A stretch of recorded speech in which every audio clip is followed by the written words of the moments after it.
Normally, when a sequel is announced that's a wild departure from the original, I welcome it with open arms. Look no further than my inexplicable but everlasting love of Banjo-Kazooie nuts and bolts as evidence. But after more than a dozen hours with Hyper Light Breaker, a follow-up, though not a proper sequel to one of my all-time favorite indie games, Hyper Light Drifter, I find myself telling y'all, look how they massacred my boy.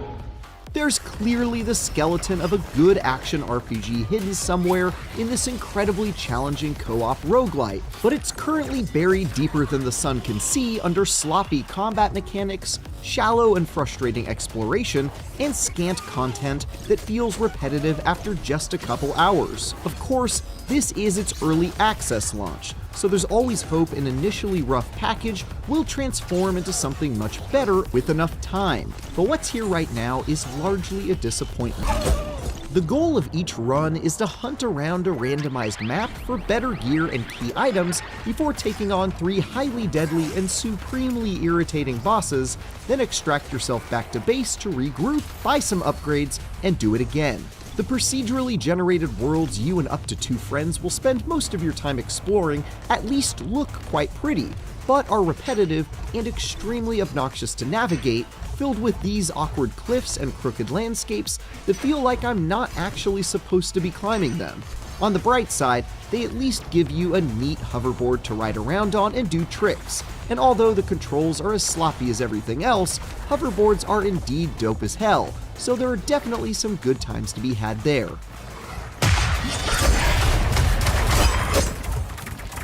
Sadly, the same can't be said about the lackluster hack-and-slash combat. There isn't anything interesting about the melee attacks you're given, the alternate third-person shooting option has very limited ammo, moving and dodging feel unresponsive and inconsistent, and the lock-on system toggled itself off unexpectedly and got me and my crew killed many times, to the point where I just stopped using it altogether. Combine that with the fact that you're constantly swarmed by mobs that are often more annoyingly omnipresent than interesting, and Hyper Light Breaker can get quite infuriating. And you better hope you've got some friends willing to help, because things feel even worse when you're playing alone, as there is seemingly no scaling of any kind to compensate for your reduced manpower.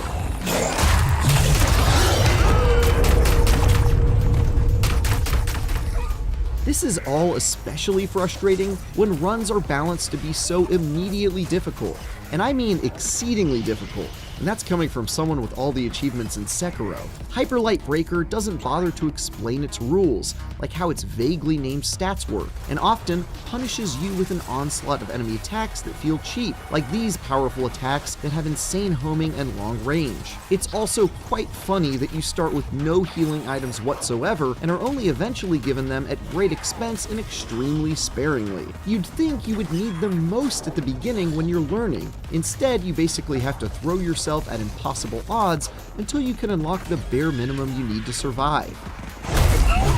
There are only 2 of a planned 3 bosses to be found at launch, this giant wolf named Dro, and this melee warrior who wields fiery magic named Exus. Both are incredibly sloppy fights, where minions are summoned endlessly and the boss flops around erratically to do massive damage. Dealing with these beefy leaders on their own is straightforward enough, but when you're constantly bombarded by the same highly lethal enemies you find in the open world areas, already challenging encounters become downright annoying. It also means you're almost required to fight them alongside a full crew of 3 players if you want to win, with at least one person just focusing on crowd control. If your teammates falter in the middle of a fight, you'll quickly find yourself, well, doing this.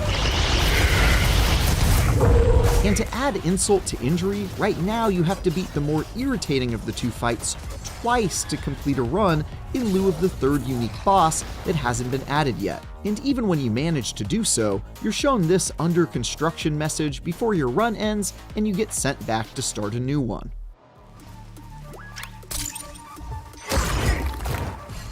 Unfortunately, Hyper Light Breaker doesn't currently give you a lot of reasons to continue playing. Sure, you'll unlock small perks that grow you a bit stronger and make runs more manageable, but there's very little new to see or do once you head back out. Simply having an easier go of it in later runs feels quite backwards to the roguelite formula as well, one that usually has you turning on difficulty modifiers and whatnot so the challenge level keeps up with you in exchange for greater reward.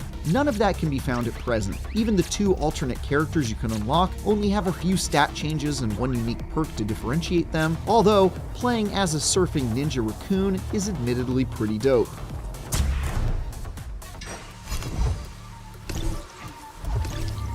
The lack of any unique or powerful loot also contributed to my waning interest, especially once I completed a run or 2. You'll find a few different types of melee and ranged weapons, from cumbersome greatswords and lightning-fast hand claws to pea-shooter sidearms and powerful shotguns. But the weak versions of these items feel incredibly similar to the rare and powerful versions you'll unlock down the road, merely adding some additional damage over time or perks like restoring health when you execute an enemy. Completely missing from the pool of items are any crazy game-changing options that substantially increase your effectiveness in combat or alter how you approach a given run.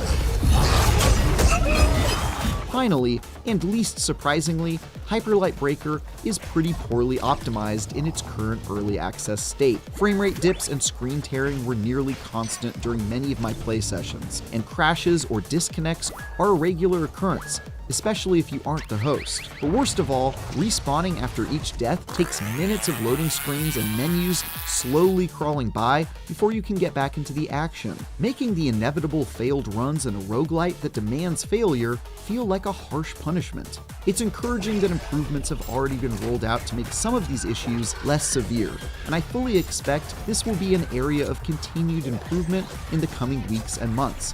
But at least right now, it can be quite rocky.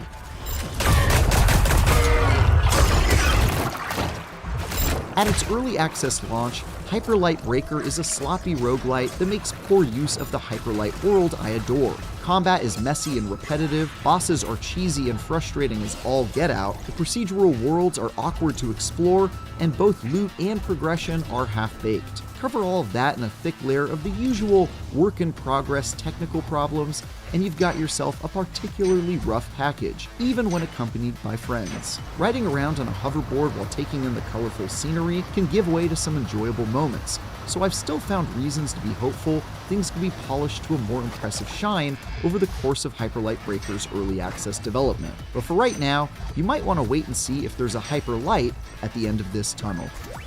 For more early access action, check out our reviews of Aloft and Path of Exile 2.